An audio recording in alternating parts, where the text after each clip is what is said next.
기독교인이 아니라도 상담에 관심이 있으면 들어봄직한 최 의원의 성경 말씀 나눔 시작하겠습니다. 5월 5일 부활절 제6주 주일을 위한 말씀 나눔으로 요한일서 5장 5절부터 8절 말씀을 가지고 물, 피, 영이라는 제목으로 말씀을 나누겠습니다. 오늘 말씀의 가장 큰 화두는 5절에 나와 있는 세상을 이기는 자가 누구냐? 세상을 이긴다라는 표현은 세상을 거슬러 살아낸다는 뜻이기도 하고 역경을 이겨내며 살아낸다는 뜻이기도 하겠습니다. 여러분은 세상을 이기고 싶습니까? 그러고 싶죠, 당연히. 저도 그러고 싶습니다.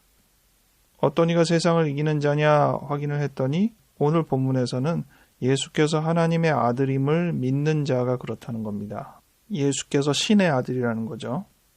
여러분은 어느 누군가를 보면서 저 사람은 비범하다, 뭔가 있어 라고 깨달은 적이 있습니까?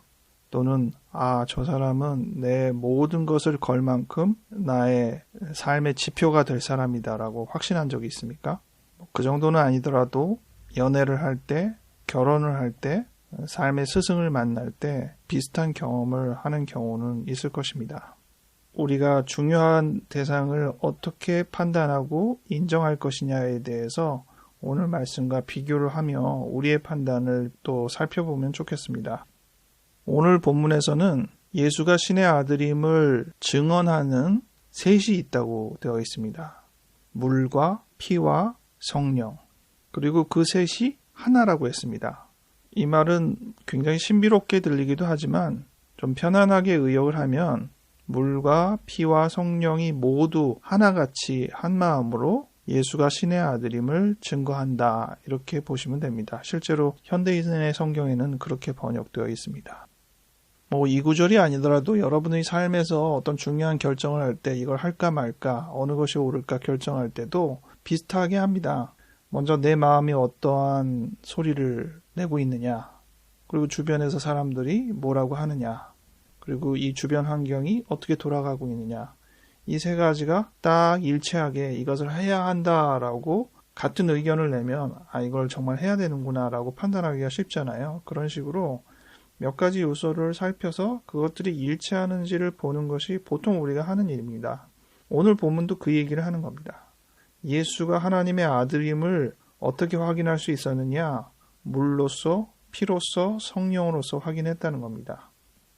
먼저 물은 뭐냐? 예수가 대표적인 공적 사역을 하기 전에 예수가 올 것이다라고 증언한 세례 요한의 예언을 말하는 것입니다. 왜 물이냐? 세례 요한이 물로 사람들에게 새로운 깨달음을 위한 예식을 행했기 때문입니다. 침례라고도 번역하고 요단강 물에서 사람들을 담그고 다시 일으켜 세움으로 그 사람이 새로운 사람이 되었다라는 예식을 실행했습니다. 그러면서 자기는 물로 세례를 주지만 내 뒤에 오시는 이는 불과 성령으로 세례를 주실 것이다 라고 얘기를 했어요. 두 번째는 피입니다. 앞서서 세례 요한이 불과 성령으로 세례를 주신다고 했는데 그 불에 준하는 부분이 바로 이 피입니다. 근데 여기서는 피라고 되어 있어요. 이것은 예수님의 공적 사역의 가장 대표적인 사건이었던 십자가 죽음을 의미하는 것이죠. 예수가 십자가에서 못 박혀 죽음으로 온 인류를 향한 구원의 활동을 보였습니다. 그런데 이 활동은 구약 성경의 유월절에서 벌어졌던 어린 양의 피를 문설주에 발라서 그 집안의 화를 면하는 것과 관련되어 있는 내용으로 설명하고 있습니다. 예수의 죽음, 예수의 피가 가장 결정적이고 클라이막스인 것이죠.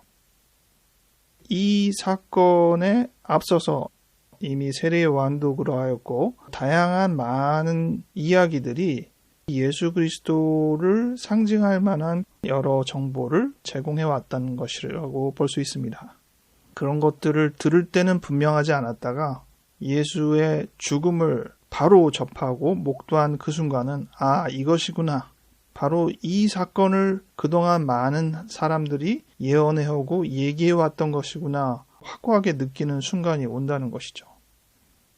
그 다음 마지막은 성령인데 이 성령은 독단적으로 무슨 활동을 하는 경우도 있긴 하겠지만 거의 대부분 인간의 마음 안에서 움직여서 그 사람이 무언가를 활동하게 하는 것이거든요. 그래서 성령이라고 하면 내 마음의 움직임과 거의 동일한 의미로 봐도 됩니다. 물은 과거의 어떤 이 사건을, 중대한 사건을 향한 방향성이 있는 예언이라고 한다면, 피는 아주 직접적인 그 사건 하나를 말하는 것이고, 성령은 그 사건을 접한 개개인이 그의 마음속에서 갖는 움직임이라고 볼 수 있습니다. 그래서 물과 피와 성령이 연결이 쫙 되면 예수가 신의 아들이구나 이렇게 확신하게 되는 것이죠.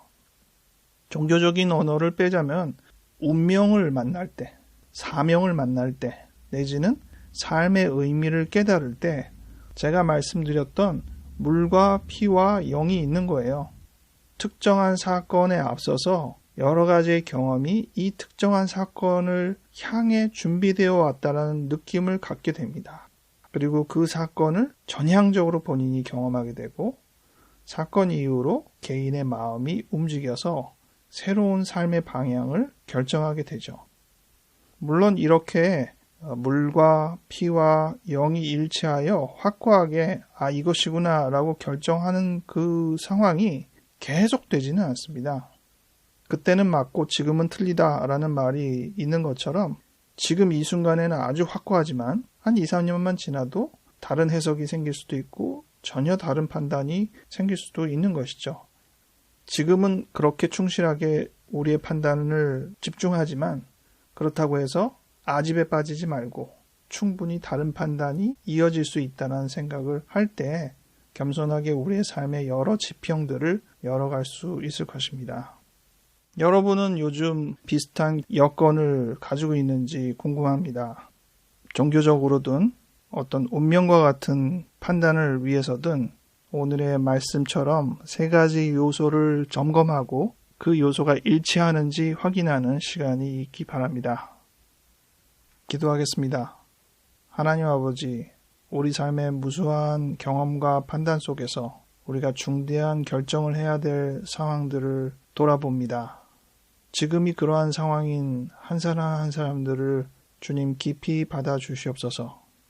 우리가 판단함에 있어서 우리의 과거로부터 보고 들어왔던 것들이 무엇인지 명심하게 하시고 지금 이 사건 앞에서 우리가 얼마나 충실하게 경험하고 있는지를 중요시하게 하여 주시고 무엇보다도 이후로 갖는 우리의 마음의 움직임, 우리의 변화를 깨달아 알 수 있게 도와주시옵소서. 어떠한 뜻이 계속 이어져야 한다라는 사명 앞에 우리의 삶 전체를 걸 수 있을지 모르겠습니다. 하나님 이끌어 주시옵소서. 감사드렸고 예수님 이름으로 기도하였습니다. 아멘.